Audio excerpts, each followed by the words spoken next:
What's up, team? Got something a bit different for you this week. I just got back from the Rheinau Flow Market. It's one of Germany's biggest flow markets. It's held in Bonn, down by the River Rhine, every second weekend of the month throughout summer.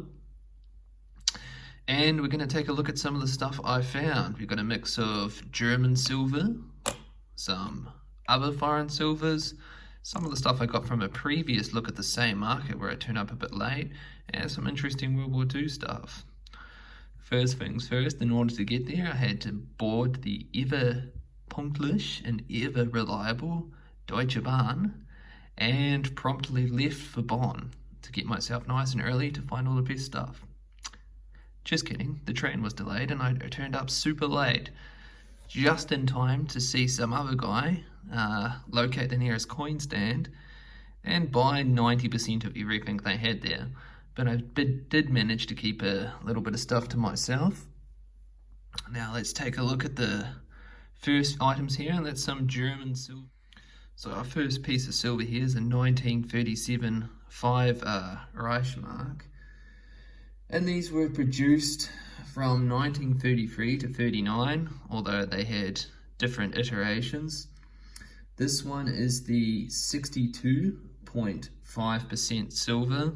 So it's a decent silver content, and it weighs 10 grams, and that gives it a mount value of about $2.62 American. And on the reverse side, we have the Imperial German Eagle, and you know what, but I don't want to show it just in case YouTube decides to freak out. But these are on all of the 5 marks. Even the older iterations have it on the side with the more common German sort of Reichsadler looking thing on it. Now, these have pretty much had the same weight through the whole time and the same silver content. And that's our first one. I literally seen a guy buy like a whole pack of 25 of these, and there was only a couple left, so I managed to grab 2 of them. What year is this one? This one's a 1938, so 1938 of the same thing. So I've already got, $5 worth of mount value there in these 2 silvers, but obviously the numismatic value's somewhat higher. And then I also managed to get myself a 2 mark. So the same thing, 1937 in 2 mark form. And so there's a couple versions of these. The 1925 to 31 are 50% silver and weigh 10 grams. While the 33 to 39s are 62.5% silver and 8 grams. So they pretty much have the same value. So this one's the slightly higher silver content. And this, what I thought was actually an interesting find, a 1921 Morgan dollar. This is the first one I've ever found, and I was honestly pretty surprised to find it in Germany. These are 90% silver. They're made from 1878, and then they stopped in the early 1900s and then made them again in 1921. I'm definitely no expert on US coins, but this was the first silver dollar minted in the US. And at 26.73 grams, that gives it a mount value today of about $17.14 US. I'm just going to use US currency for those sort of values, even though I'm in Europe, just because it's easier for the broader audience if we're on the same page. And I think the numismatic value is somewhat higher with this. I've seen some pretty mixed listings on eBay. I've seen them from about 20 euros all the way up to like 70 euros if it's in absolute pristine condition. Maybe some of the American viewers can tell me something a bit more about what it's worth or what I should have paid for it. I paid 15 euros for this, so pretty much the mount value. So that worked out pretty well.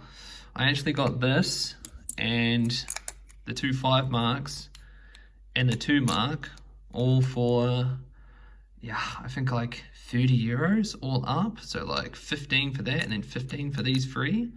Which is a pretty solid deal. So, I mean, I've seen these bad boys selling on eBay for sale price like 15 to 20 to even 30 euros a piece. Although, flow market price is going to be a lot cheaper than that.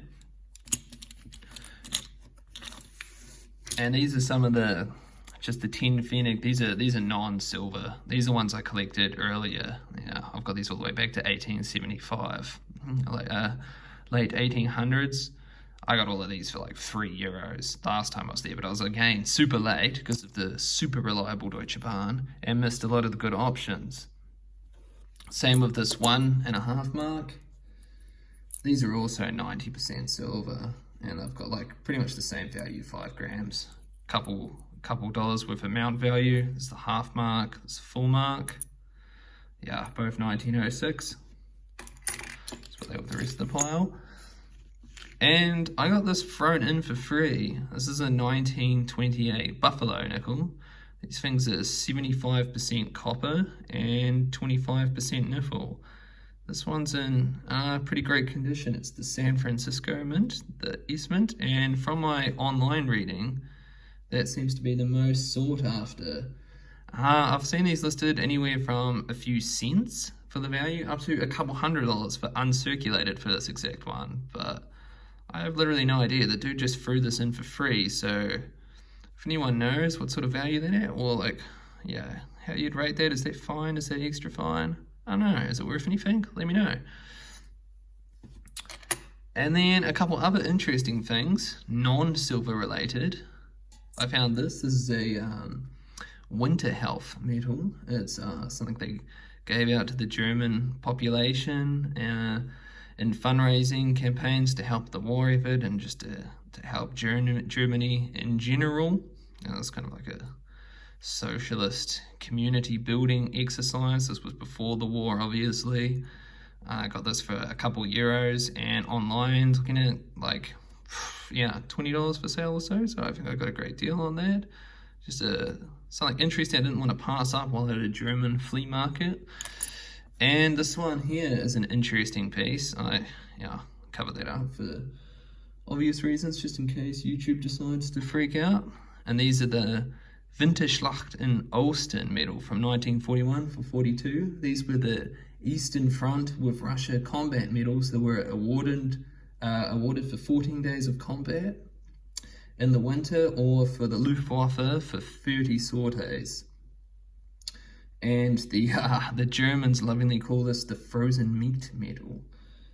It's a zinc alloy with this kind of gunmetal finish, and over the top we have the Imperial Eagle, the swastika, and a Stahlhelm with the German stick grenade on the back. Yeah, so another interesting find. This was €15. Kind of got thrown in with a bunch of other stuff I got. So yeah, all up, paid about €45 for the whole collection. I think it was worth it while I was here to collect something a bit more interesting.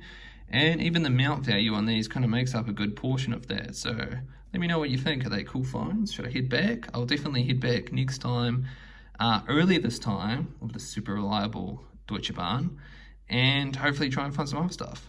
Oh yeah, and before I forget, I also got this ring. It's a silver ring made out of a dry mark 1909 coin. I think it's kind of sacrilegious to destroy the coins for such thing, but it was an interesting make anyway. Anyways, if you enjoyed the video, hit me up with a like, subscribe, and let me know what you want to see next time. Oh, and my phone was flat when I went to the market, and I forgot to film anything before it was, so I used some generous use of stock footage on this one, if you're wondering. Full disclosure. But yeah, smash the like, smash the subscribe. See you next time.